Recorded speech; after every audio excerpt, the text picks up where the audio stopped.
Bom dia, bom dia, bom dia, oitavo ano.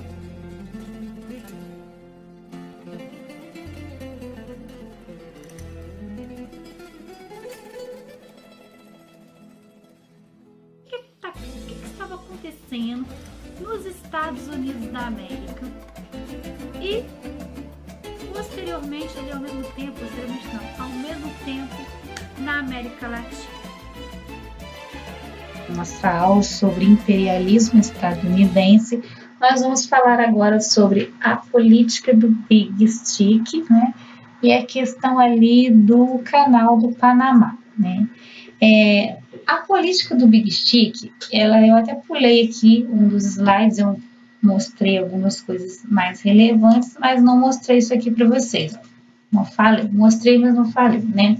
Nós temos aqui a questão do presidente Roosevelt, né, o Theodore Roosevelt, que ele vai vir com essa política do Big Stick, né? Como vocês podem ver logo no início da página desse capítulo, tem lá um desenho, como se fosse uma charge, uma animação, um desenho, com um homem segurando um grande porrete, né? Significa o grande porrete. Então, a política do grande porrete significa, Big Stick significa o grande porrete. Por que este termo tão, né, tão assim, agressivo, até na palavra? Pela questão do imperialismo agressivo. Agressivo no sentido de que, se vocês observarem a imagem aqui ao lado, nós temos um globo, né, o globo terrestre. Aqui está os Estados Unidos, alguém pintando, né, as cores dos estados, da bandeira dos Estados Unidos da América, mas pegando o quê? Pegando a parte aqui, ó, da América do Sul e toda a América Central, desde a América do Norte até a América Central. Então, qual era a consistência dessa política, né? Essa política, ela tinha como base, né, o Big Stick, ela significa grande porrete, ela é inspirada no seguinte provérbio: fale com suavidade e tenha à mão um grande porrete, ou seja, fale manso, fale tranquilo, fale o que eles querem ouvir, desejam ouvir, mas esteja pronto para bater quando necessário. Então, era muito assim, era uma política bem agressiva mesmo.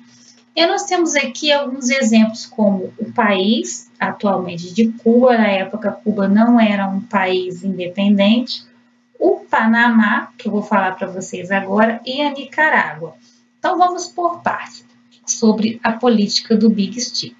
Nós vimos aqui que essa guerra, né, essa guerra hispano-americana, ela vai começar mesmo, de fato, por conta de um navio americano que foi, né, segundo os americanos, bombardeado e afundado pelos espanhóis, o SS Maine, né, o navio americano. Aí nós temos aqui na página 329 essa questão da política do Big Stick. No início do século XX foi dada uma continuidade à política de James Monroe, o presidente Theodore Roosevelt, né, ele foi presidente de 1901 a 1909, assumiu as intenções imperialistas, ou seja, ele vai dar continuidade ao processo de imperialismo ali nos Estados Unidos da América, diante de outras nações, de outros povos que eles poderiam estar colonizando, entre aspas, né? E aí, ele assume essas intenções imperialistas por parte dos estadunidenses e ao definir que os Estados Unidos poderia intervir, olha só, em assuntos de soberania nacional de qualquer país do continente americano que estivesse passando por uma crise. Se o Brasil estivesse passando por uma crise, nós pertencemos ali, né, nós estamos dentro dos países da América do Sul, então os Estados Unidos poderiam intervir nesse período aqui se ele quisesse. Vocês vão ver isso no 9º ano, na famosa ali Guerra Fria, né? Vocês vão ver muito essa influência, essa herança aí. E Orville Platt foi realmente a pessoa, né, o fundador ali da emenda Platt. O que foi a emenda Platt, né? Logo que Cuba se tornou independente, ela passou a ser controlada pelos Estados Unidos. Eu falei isso no vídeo passado, através de um documento chamado Emenda Platt. Esse documento é de 1903. Aí esta charge aqui, né, vocês estão vendo aqui a ilha, Cuba é uma ilha, né? Essa charge ela trata sobre o embargo. O embargo é bloqueio, um bloqueio econômico feito pelos Estados Unidos sobre Cuba, como se os braços do homem da cartola ali, né, de cartola, com a bandeira dos Estados Unidos, fosse a barreira econômica feita pelos Estados Unidos. Este fato é uma herança da Emenda Platt. Então, os Estados Unidos, nesse período aqui, quando ele ajuda Cuba a vencer os espanhóis, eles começam a mostrar as cartinhas e falar, ó, nós ajudamos vocês, vocês nos devem favores. Aqui, desculpa aí, gente, abriu um vídeo que aqui é assim, a professora grava a aula, prepara o conteúdo e ainda edita. Então, vamos lá.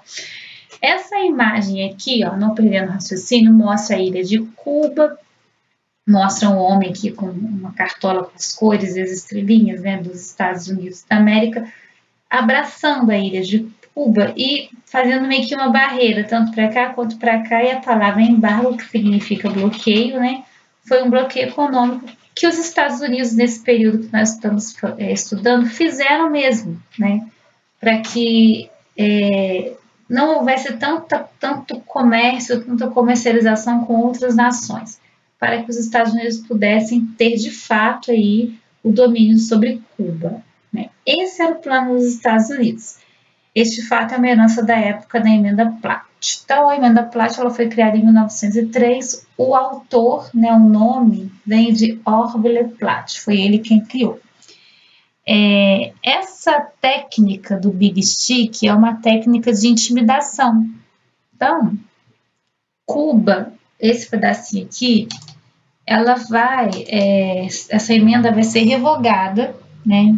Quer dizer, os cubanos, né, a nação cubana vai chegar num determinado momento que ela vai dizer assim, nós não queremos mais ficar sob o domínio dos norte-americanos, nós queremos ter a nossa autonomia. E aí, ela vai ser, durante um tempo, essa emenda vai ser revogada, só que a questão ali de Cuba com os Estados Unidos ainda era muito forte, né? E vai ser criada ali em 1934 a revogação dessa emenda. Porém, né, a influência política e econômica dos Estados Unidos continuou muito forte até o ano de 1959, quando ocorre a Revolução Cubana, com esse camarada aqui, ó, Fidel Castro, tá bom? E aí nós vamos ter, então, só nos anos 50, finalzinho dos anos 50, início dos anos 60, Cuba se libertando aí, né, do domínio americano. Então, Cuba vai ter uma influência norte-americana muito forte durante esses anos todos, por conta dessa questão aqui, ó. Acabei de falar. Política do Big Stick. Ela começa no século XX, a política de James Monroe, né? Theodore Roosevelt, presidente, vai de 1901 a 1909, governando os Estados Unidos. Esse presidente, ele declara o imperialismo assumido, e aí vai ter uma intervenção, que esse imperialismo assumido, ele diz que você pode, né, que os Estados Unidos podiam intervir em qualquer país do continente americano, caso houvesse crise. Técnica de intimidação, Big Stick, grande porrete. Aí vocês veem na imagem aqui, ó, o americano avançando a América do Norte, América Central e a América do Sul, South América e aqui para cima América Central. E nas mãos do americano, um grande porrete, dizendo que, ó, se não for por bem, a gente entra por mal, a gente vai dominar, a gente vai fazer isso aqui, ó, imperialismo. Então, enquanto estava rolando imperialismo lá na África, na Ásia, os Estados Unidos já estavam avançando em outros lugares. Por isso que os Estados Unidos entram na corrida imperialista. Vocês entenderam o raciocínio agora? Né? Se não, deixa aí na plataforma as dúvidas. E aí nós vamos ter, por consequência disso, a criação do Canal do Panamá, ou Panamá, né? Vamos por parte. O Panamá, ele é um país que ele foi criado pelos Estados Unidos. Olha que legal, os Estados Unidos é muito bonzinho, criou um país né? Como os Estados Unidos é bacana. Não, não é isso. O Panamá, ele foi parte do Império Espanhol. Então, a região geográfica ali do Panamá pertenceu ao Império Espanhol de 1538 a 1821. E aí, depois das guerras de independência, lá quando os países, né, que pertenciam à colônia espanhola começam a se rebelar e se tornar independente, o que vai acontecer? Depois dessas guerras de independência, o Panamá tornou-se uma província, pertencia à Colômbia. Então, nós vamos ver que ainda existe uma certa... se torna independente da coroa espanhola, mas se torna província de um outro país. Então, isso é muito... a história, ela anda assim, tá? Nunca um país se liberta e fica livre da coroa para sempre, não. Tem sempre ali alguém que ajuda, um outro país que ajuda. Durante o governo de Theodore Roosevelt, né, a população incentivada a tornar-se livre, então a população da onde? Do Panamá. Então os americanos vão falar assim, olha, vocês podem ser livres como nós, norte-americanos e tal, e tal, e tal. E aí eles começam a falar isso, né, e colocar isso na mente da galera do Panamá, do povo ali do Panamá. E aí, durante o governo de Theodore Roosevelt, a população panamenha foi ali incentivada, instigada pelo governo estadunidense a tornar-se independente do governo colombiano, né? Então, começa a receber ajuda de qual governo? Se torna livre desse governo aqui, independente da Colômbia, e começa a receber ajuda de qual governo? Dos Estados Unidos da América. Porque ele é bonzinho? Não, gente, porque ele está com um porrete enorme na mão querendo avançar para cima deles. E aí nós vamos ter o seguinte fato histórico aqui, muito importante. Observe essa imagem aqui. Mostra a figura, né, um desenho de Theodore Roosevelt abrindo, né, o caminho ali, o canal do Panamá. E para que serve esse canal, professora? Qual o objetivo desse canal? Já vou falar para vocês, fiquem atentos. Então, quando o Panamá ele se torna livre da Colômbia, ele passa a receber ajuda do governo americano, a independência no Panamá é declarada em 1903. Legal, beleza, foi declarada a independência. E aí, o que acontece? Foi criada a República do Panamá. Então, vai ser criado isso aqui, ó. República do Panamá, de Panamá, tá escrito em espanhol mesmo, tá?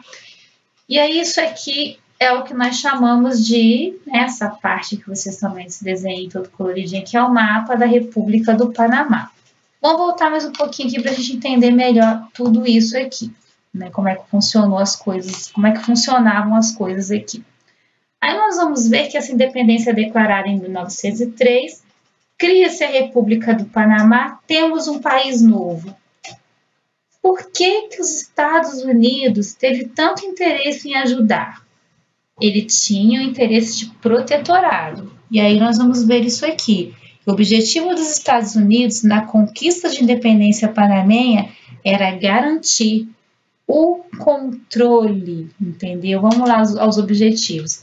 Controle da construção de um canal que cortaria o país, onde os navios do Oceano Atlântico poderiam atravessar até o Pacífico. Então, os Estados Unidos tinham interesse em transportar suas mercadorias e buscar mercadorias e fazer comércio. Ele não era um cara... Os Estados Unidos não era um cara bonzinho. Os Estados Unidos era o cara que estava interessado no cash, na grana. Mas também eles não eram ruins, gente. Eles estão comercializando. É um país capitalista. A gente tem que entender isso também, né? Isso aqui é uma lógica, tá? E aí nós vamos ter a América Central, né, a América do Sul, esse canal vai ser construído. Vou falar um pouquinho sobre a América Central para vocês aqui agora, né? Como eu já disse, o objetivo dos Estados Unidos na conquista de independência panamenha era garantir o controle da construção de um canal que cortaria o país, permitindo a passagem de navios do Oceano Atlântico ao Pacífico, por onde? Pela América Central. Então, tinha ali um lugarzinho por onde passar, né? E esse lugarzinho era a América Central. Assim, uma embarcação que precisasse ir de um lado ao outro da América não precisaria contornar a América do Sul. Se vocês pegarem um mapa aí da América do Sul, das grandes navegações, vocês vão ver que os grandes navegadores, eles davam voltas imensas para chegar aonde eles precisavam chegar, principalmente no que diz respeito ao restante da América. Agora não, com a construção do Canal do Panamá, os Estados Unidos não precisavam navegar tanto, ele tinha ali por onde atravessar, cortando caminho, né? Esse canal, ele foi construído, ele começa a ser construído pelos franceses ali em 1881. Eu vou falar um pouco sobre a construção, o processo de construção, por que a França começa e não termina, quem que assume, qual país que vai assumir essa construção e, de fato, até hoje, como é que esse canal funciona, tá? O Canal do Panamá. Então, nós vamos parar por aqui hoje sobre a questão dos objetivos dos Estados Unidos. Então, é só focar nos tópicos. Objetivo dos Estados Unidos em relação ali à questão ali do Panamá. Garantir o controle da construção de um canal cortaria o país. Navios do Oceano Atlântico para o Pacífico, atravessando pela América Central, América do Sul. O canal é construído, controle americano sob controle americano fica sob controle americano até 1999. Vocês vão terminar essa aula de agora e aí vocês vão ler as páginas 300, a página 330. A página que eu expliquei para vocês no terceiro vídeo é a 328. No segundo vídeo é 329 e nesse terceiro vídeo é a 330. Então tá tudo mastigadinho aí. Então pega a aula da professora, leia essas 3 páginas e já passem aí para as atividades do livro de vocês, as páginas seguintes que eu vou deixar na plataforma. Ok? Então, partiu atividades. Dúvidas, me chamem na plataforma.